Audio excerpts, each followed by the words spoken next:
Good afternoon and welcome to the Eisenhower Presidential Library and Museum. Thank you for joining us for our 2026 programming season. This year, the National Archives and Records Administration is celebrating America turning 250 years old. Here at the Eisenhower Library, we are doing this by highlighting the 23 accomplishments of the Eisenhower presidency as named by President Eisenhower in a June 1965 Reader's Digest article. Today, we are doing this by welcoming Professor Sara Rosenbaum, Professor Emerita of Health, Law, and Policy for the George Washington University Milken Institute School of Public Health. Welcome, Professor Rosenbaum.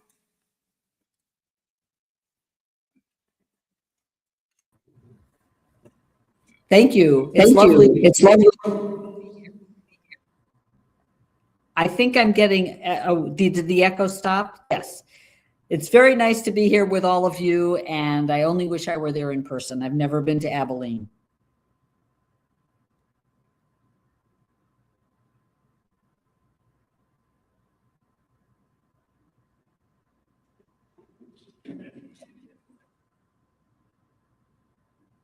So I think I'm just waiting for the slides to go up.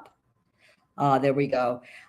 So I'm delighted to be with you all, and my talk today is really about national health reform, but it focuses on that slice of our long national health reform saga that involves the Kerr-Mills Act, which was enacted in the last year of President Eisenhower's presidency, and while it would appear on the surface of things to be a modest program, in the vast pantheon of social welfare policy in the United States, it actually represents a gigantic conceptual step. And so my goal today is to explain what happened, how it happened, and sort of put it in the context of health reform in this country, which of course continues into today.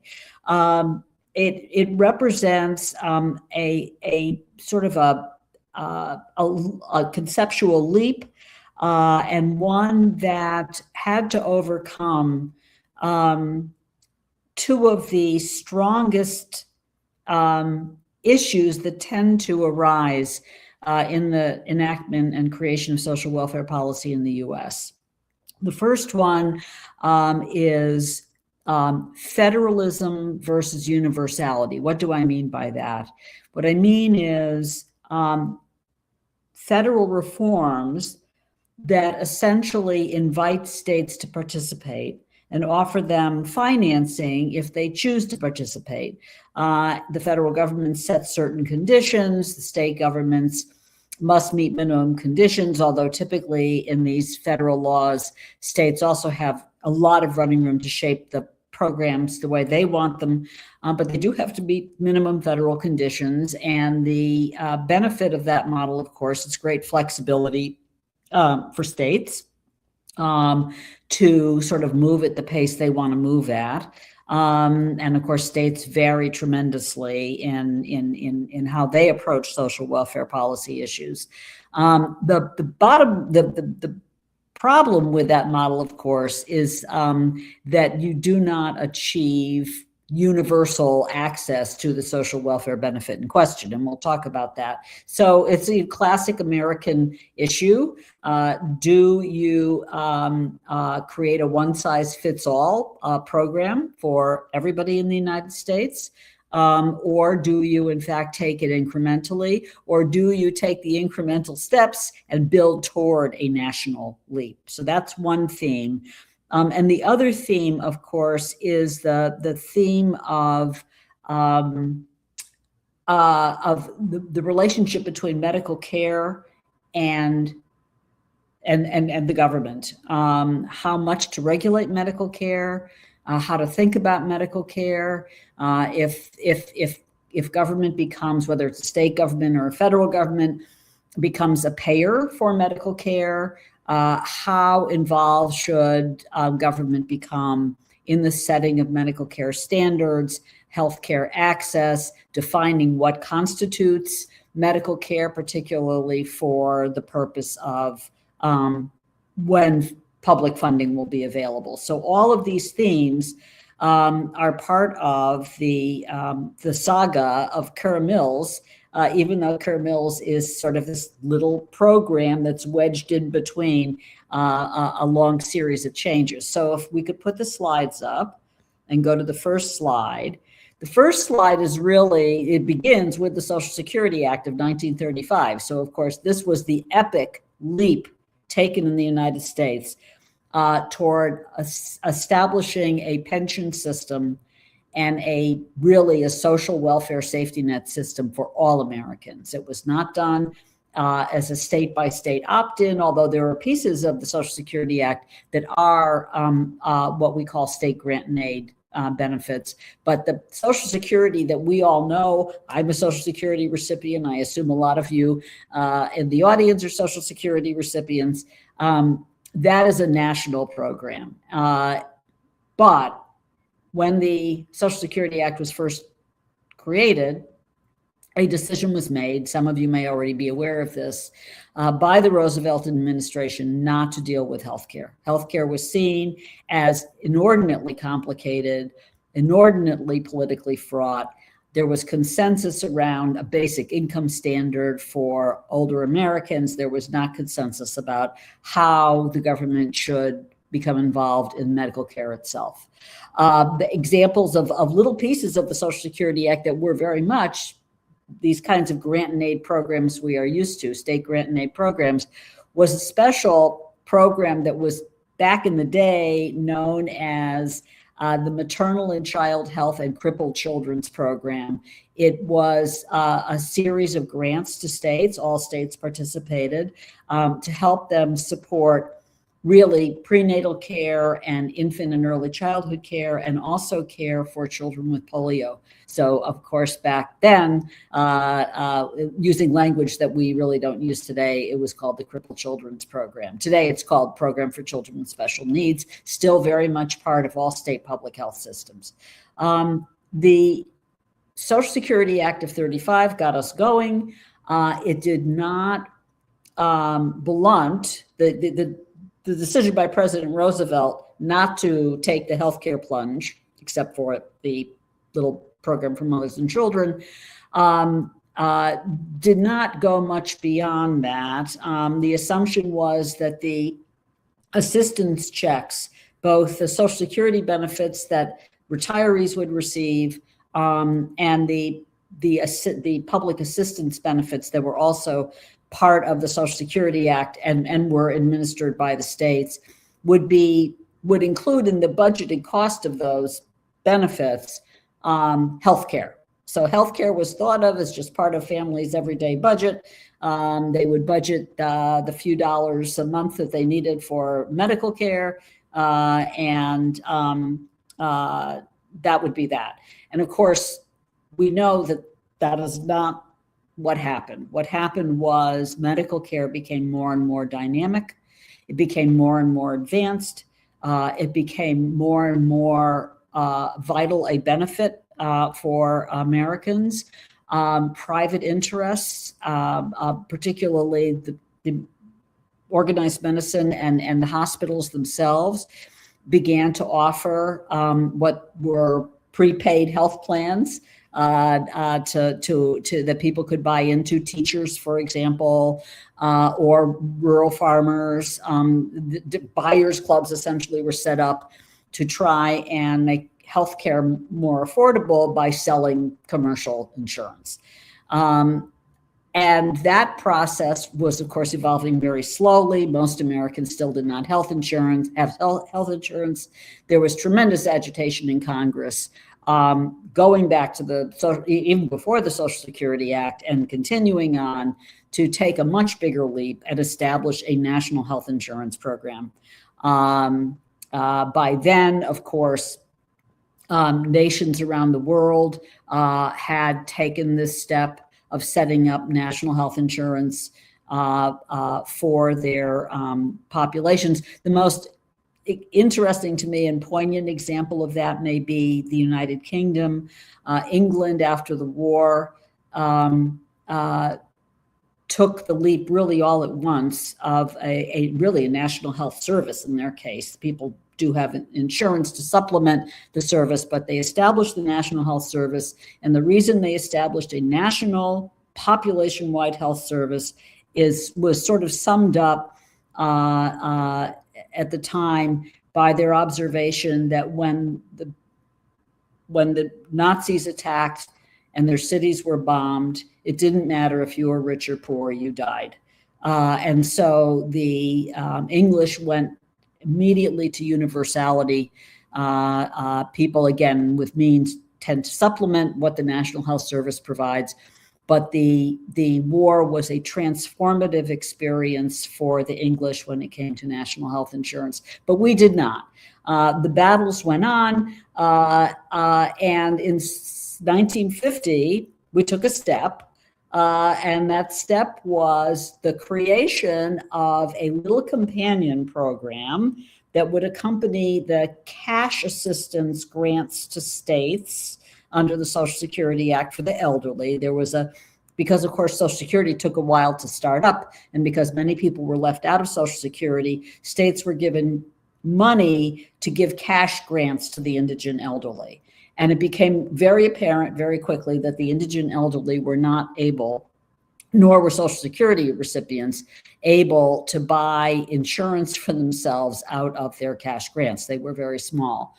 So in 1950, as the agitation grew, Congress took what we are famous for in this country, an incremental step of setting up a third party, what was called a medical vendor, if you can believe it, a medical vendor program in which states got separate money to give to those people on cash welfare assistance, also a means to pay for their medical care. The payments did not go to the recipients. The payments went to the doctors and the hospitals.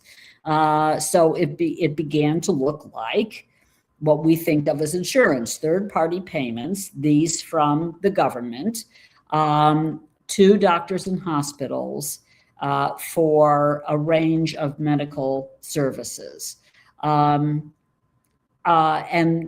so that was kind of this leap in 1950, and it didn't do much to abate the pressure for national health reform, but it did something, and it crucially established the idea of third-party payments directly to participating doctors and hospitals, which, of course, if you think about it, functionally at least looks just like insurance.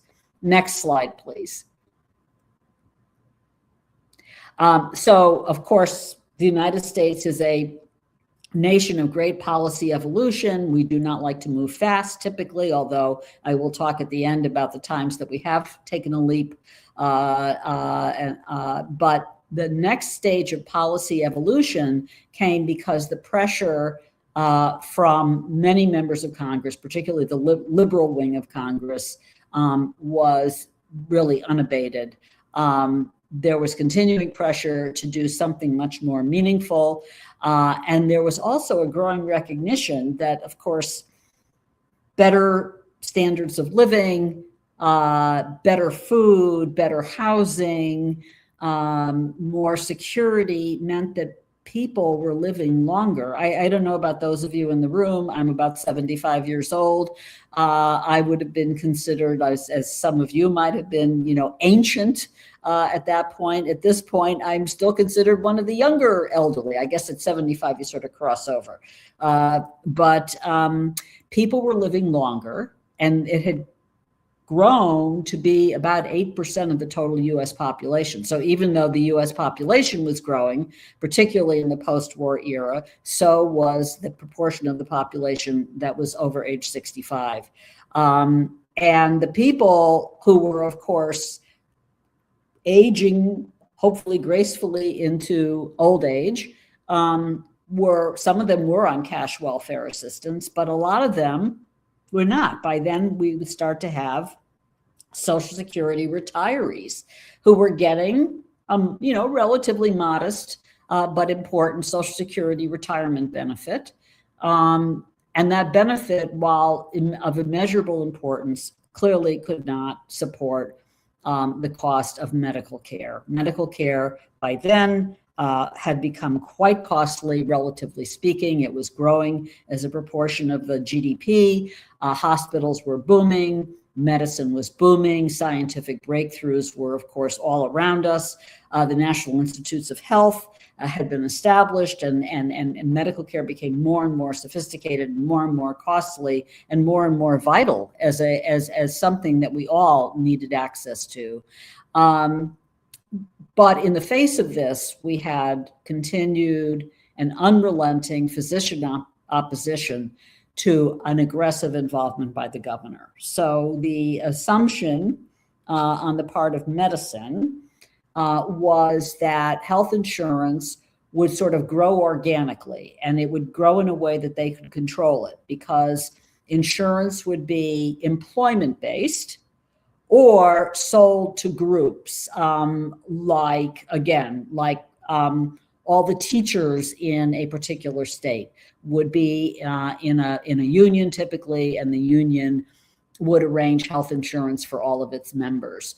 Or my guess would be in a rural state like Kansas, there would have been large farmers cooperatives, and the co-ops would have offered their members, among other benefits, the opportunity to buy private health insurance. All of this was great. And it was sort of very much in the American tradition of organic incrementalism, private sector ingenuity, except for the fact that you weren't employed after age 65. And insurers, faced with this dilemma of people who aged out, I'm not sure what happened to my slides. They sort of disappeared. Thank you. People who were over 65 had nothing to buy, because insurers, as you could imagine, were not really keen on a risk pool consisting only of people my age or thereabouts. This is not a good risk pool for insurers. Insurance is very much a business. It's one of the reasons why in so many countries, the pool is done at the population level. A country like Germany or France or Canada creates a universal risk pool that then provides insurance in one way or another. Germany looks very much like us. For example, people have private insurance policies, but the risk pooling itself happens at the population level. We haven't done that. And there was absolutely no willingness on the part of insurers to offer this. Unions could not even negotiate these kinds of benefits for their retirees. That did come along a little bit later, but retiree health insurance is also pretty much a dead letter at this point, other than very, very limited benefits. And so everybody was stuck. The agitation for health reform was continuing unabated. What to do, particularly around older Americans.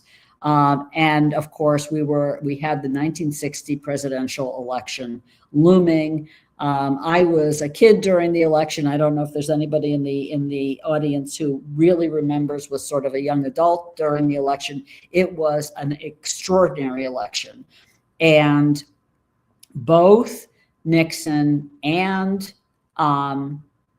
Kennedy had platforms that acknowledged clearly the problem of what to do about healthcare for older Americans. I mean, if we are nothing else, we are a very potent voting bloc, and this is a huge unmet need. So the issue was a hot button issue. Next slide.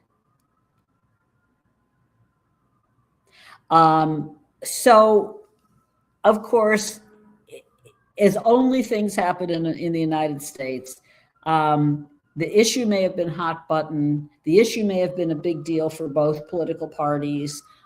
There may have been a lot of agitation on Capitol Hill, but in those days, and it's still true today, very, very powerful committee chairman could block just about anything. And it happened that in 1960, the chair of the extraordinarily powerful House Ways and Means Committee, Wilbur Mills, which is probably a name he's such a huge force in the historical political landscape that many of you may be aware of Wilbur Mills. Wilbur Mills was absolutely, completely opposed to national health insurance. Very, very conservative Southern Democrat. He was very close with the American Medical Association, which at that point was very, unalterably opposed to national health insurance. And he basically refused to budge. The Eisenhower administration, as we'll see, decided that it was absolutely essential to nudge Chairman Mills along a little bit. And so buried inside the Social Security amendments of 1960, the Social Security Act has been amended many, many times. There are always all kinds of things that are done to improve its scope and efficiency. And 1960 was no different. There were 1960 amendments, and buried inside the amendments was a compromise. For the purpose of enabling each state, as far as practicable under the conditions of such state, which is very standard language found throughout the Social Security Act grant and aid programs to states, to furnish medical assistance on behalf of aged individuals who are not recipients of old age assistance, but whose income and resources are insufficient to meet the costs of necessary medical services. This was revolutionary.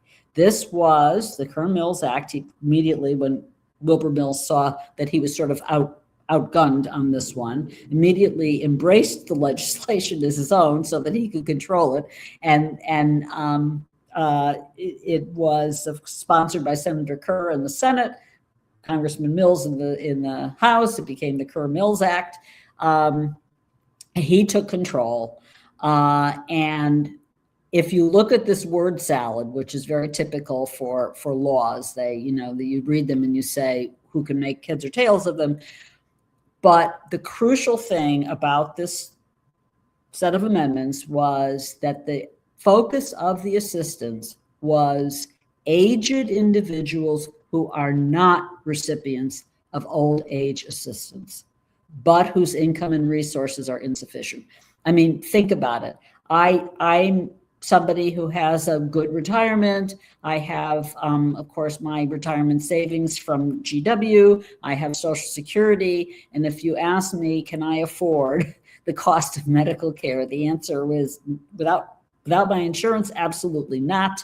And so this was the first tacit acknowledgement that people who were not dependent on public assistance for survival, but who were retirees, could be considered medically indigent. They needed a vendor payment program to help them with the cost of medical bills. So it seems like nothing now. It seems almost laughable that it took us all the way until 1960 to admit the obvious as a population, but it did. And here is the magic. This is what the Eisenhower administration maneuvered to do. Next slide, please. So here is actually the other piece. It's a statute. It does say it's a few pages long. If you saw some of the statutes today, health reform statutes, they're hundreds of pages long. But the Social Security amendments of 1960 were in the tradition of the way legislation was drafted back then, very brief. A lot of discretion was given to HEW to set up the program, and discretion, of course, to states to run the program. And here is the first time that we see for medically indigent adults the definition of medical assistance. That is, where do adults who may be able to live, they've got cash income, but what is the magnitude of their health needs? And here is what Congress and the Eisenhower administration settled on inpatient hospital services, skilled nursing home services, physician services, outpatient hospital or clinic services, home health care, private duty nursing, physical therapy and related services, dental services. Very interesting because, of course, Medicare today does not cover dental unless you're like me in a Medicare Advantage plan, or you buy a supplemental plan. You don't have dental care under traditional Medicare. Laboratory and x-ray, prescribed drugs, eyeglasses, dentures and prosthetic devices, diagnostic screening and preventive services, and any other medical or remedial care recognized under state law. So states were given the flexibility to add other kinds of services if they wanted to. For example, if a state wanted to add the services of a rehabilitation entity that would not be considered a nursing home, or a state wanted to add services for doctors, for healthcare providers specializing in, say, therapy of one kind or another that did not fall into these categories as defined by HEW, they could add services. Next slide. So here is the important role that the Eisenhower administration played in all of this. It was the negotiator for the compromise. And the question posed by Arthur Fleming, who I was fortunate enough to know because he lived into very old age, and I was a young lawyer at that point and got to meet him a couple of times. One of the giant figures, Arthur Fleming was one of the giant figures of American social welfare policy. And so it was Fleming who, as HEW secretary, sort of framed the issue for Congress that ultimately was answered in the form of the Kerr-Mills Act. Should the federal government undertake a new program to help pay the costs of hospital or medical care for the aged, or should it wait to see how effectively private health insurance can be expanded to provide the needed protection for older persons? In other words, what Arthur Fleming very politically astutely knew was that if essentially the administration invited private insurers to come in and fill the void, it would not happen. And it would essentially set up the country for this leap into the furnishing of medical assistance to people who were not cash welfare recipients. And can you make that a little bit larger? I can't read my slide. Thank you. A concept of medical indigency gets established. There were, again, many quid pro quos in this model. The interesting thing is it was in order to not step on the toes of insurers or organized medicine, it was not insurance. Think about insurance. Insurance is a risk pool. Insurance is premium based. We pay our premiums. There's, again, no pooling of risk. Instead, it is literally a public health model where the federal government gives money to states to pay medical bills. It is a classic public health model. It can be dialed up and dialed down depending on how much money anybody wants to put into the program. You can expand its benefits, but it's not, technically speaking, I'm an insurance lawyer by training. Technically speaking, this is not insurance. It is federal funding for vendor payments. Nonetheless, whatever the financing model, the huge breakthrough was that it was a program for people who were medically indigent. In other words, couldn't pay their medical bills, which is all of us essentially. In keeping with our federalism streak, it was states could elect to participate. They didn't have to participate. They could pass it up. Can you make the slide a little bit larger again, please? It did not disturb privatization to the extent that insurers and organized medicine were able to grow a private market for retiree health coverage. They were free to do so. But this was the classic healthcare safety net for people who were well enough off not to need cash welfare, but could not afford coverage, which again is everybody. It is essentially a testament to political, social, and medical incrementalism. Next slide, please. So this is the last slide, and then we can open it up for discussion. Kansas became one of the 28 states to immediately embrace Kerr-Mills. There are only 28 states, though. A lot of states refused to participate in Kerr-Mills. But Kansas, very, very forward-thinking state, very obviously attuned to its older population, recognized the importance of assistance for people who are medically indigent, and took up Kerr-Mills almost immediately. And what Kerr-Mills ultimately grew into, of course, it sort of grew in two directions. It grew into, programmatically speaking, the Medicaid program, the program that we have today. If you look at the language of Kerr-Mills, the very short, brief language, and you compare it to the unbelievably long, complicated, mind-blowing language of Medicaid today, hundreds of pages long.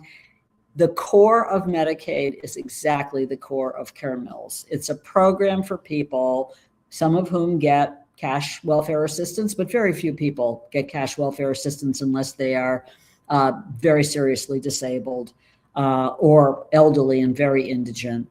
It's a program for people who get cash welfare, but it's also a program today for people who are medically indigent, for working age adults under 65, a step that Kansas has not taken to date. It's an option for the state that they've not taken. It's a program of coverage for children. 4 in 10 U.S. children are on Medicaid today as medically indigent, if you want to use the language of Kerr-Mills. It pays for 1 in 2 births in the United States. And so Kerr-Mills evolved ultimately into Medicaid. At the same time that Medicaid evolved from Kerr-Mills, we also, of course, had the Great Leap, and that was the enactment of Medicare, a radically different program. Functionally the same thing. It's a way to pay your medical bills, but Medicare really is insurance. Medicare is social welfare insurance. We pay our premiums in. We pay our premiums for the Part A Medicare system while we work, and we pay our Medicare Part B premiums and now Part D, the prescription drug benefit premiums, once we retire. And the model is absolutely an insurance model. In some ways, though, everything in the United States that is sort of traditional insurance, either government insurance or private insurance, rests in the end on Medicaid, because Medicaid is the great elastic public health program that can deal with medical indigency, not only for primary and preventive and acute care, but of course, as we know, the thing that Medicaid does that no other insurer does at this point is long-term services and supports, whether in institutions or in the homes and communities. So with that, why don't I stop and we have time, I gather, for questions and discussion.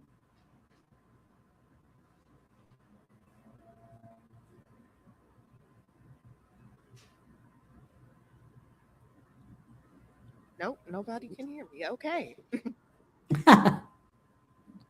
Can you all hear me now? Yeah, Okay. yeah. Okay. Are there any questions in the room? I'm happy to come to you. Oh, okay. I'm coming.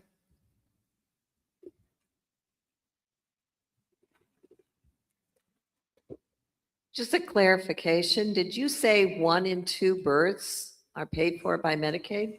Yes. Can you believe it? And what that really is, it's about 45%, so almost 1 in 2. And that is a testament. Actually, I always think of it that way. I worked a lot of the years that I was in active practice, I worked on the Medicaid expansions for pregnant women, children, and families. It is a testament to childhood poverty, if you stop and think about it. Children are disproportionately in this country born to families that struggle to meet the cost of medical care, typically because their parents work in jobs that don't have health insurance. And the other thing, of course, that has happened to Medicaid is that states recognizing this problem of pregnant women without access to insurance have raised, with federal funding, have raised the average eligibility level for pregnancy coverage under Medicaid to twice the poverty level. So you're up to about $30,000 for a family of 3 or 4, I forget, I think it's 3. And if you stop to think about it,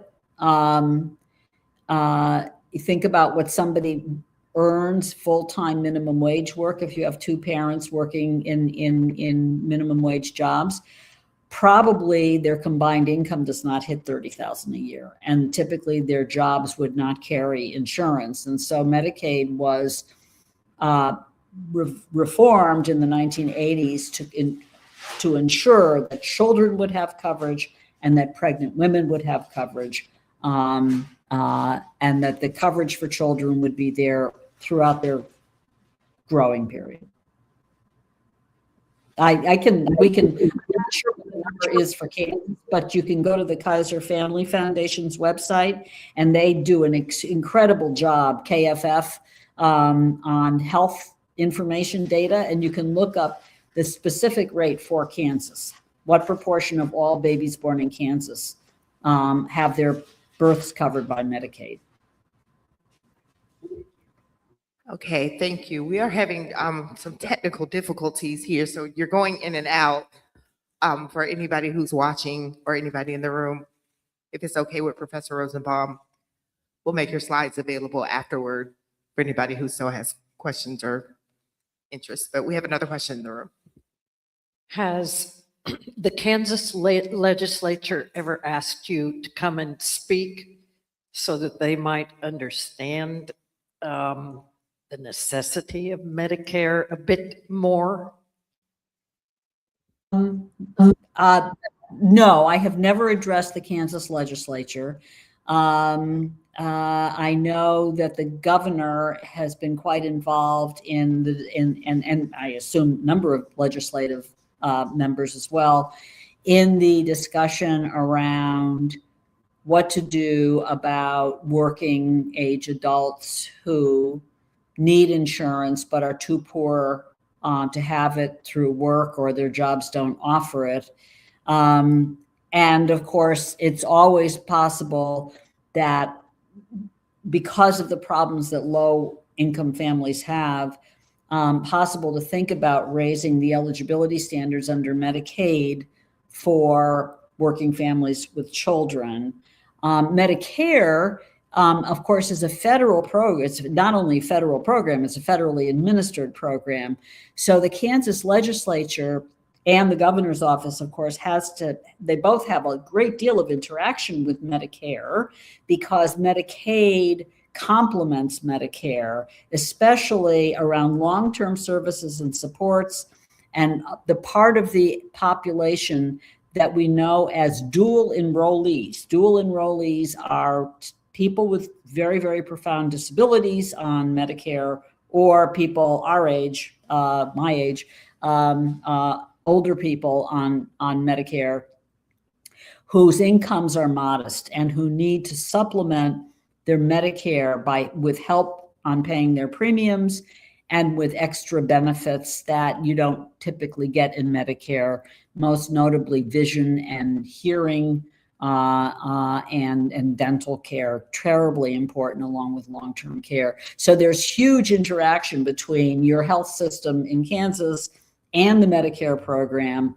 And of course, your health system in Kansas determines whether people under 65 who are not disabled will have access to Medicaid throughout their working lives.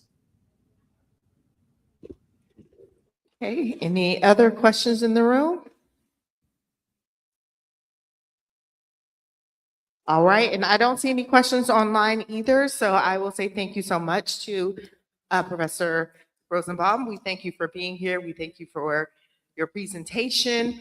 As I mentioned, I will speak with her about getting the slides, making the slides available since we were having some sound issues. And we will move on to the end if you'll bear with me for just a minute. Can I just add one last point? Can I just add one last point? I am happy if people think they have questions afterwards and would like to email me. The library has my email address, and I'm always happy to respond to any emailed questions. Cards on the table, so if you find that you want to ask her a question, you can email me. I'll give you her email address so that you can email her directly. All right, so thank you so much for joining us today. If you would like to learn more about our programs, you can go to the Eisenhower Presidential Library's website, eisenhowerlibrary.gov. Excuse me. We want to thank our program sponsors, the Eisenhower Foundation.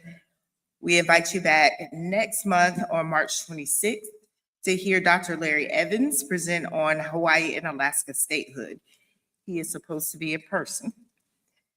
As a reminder, there are surveys on your table that will help us improve.